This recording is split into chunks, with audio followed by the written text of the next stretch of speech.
সর্বশেষ আমরা 2021 সালে আমাদের গ্রেফতার হওয়ার কিছুদিন আগে আমরা এমনই হঠাৎ অল্প সময়ের এক প্রোগ্রামে আপনাদের এখানে এসেছিলাম। যখন বাংলাদেশে কোথাও আমাকে প্রোগ্রাম করতে দেওয়া হয় না, সেই সময়ে রাষ্ট্রযন্ত্র, স্বৈরাচারী ফ্যাসিবাদী যুগের ফেরাউন,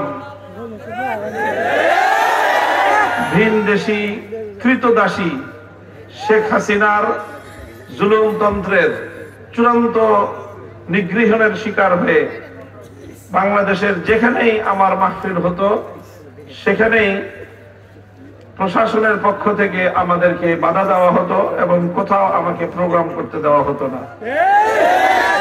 সেই কঠিন এবং প্রতিকূল সময়ে মাওলানা রফিকুল ইসলাম মাদানী, আপনাদের কৃতি সন্তান, আপনাদের মাটির সন্তান, সাহস করে তৎকালীন আমির হেফাজত কায়েদে মিল্লাতে ইসলামী আল্লামা জুনায়েদ বাবু নগরী রহমতুল্লাহ আলাইহি সহ আমাদেরকে এখানে এনে সে হকের পক্ষে, ইসলামের পক্ষে একটা বলিষ্ঠ অবস্থান তুলে ধরেছিল। এর কিছুদিন পরেই আমরা কারারুদ্ধ হয়ে যাই।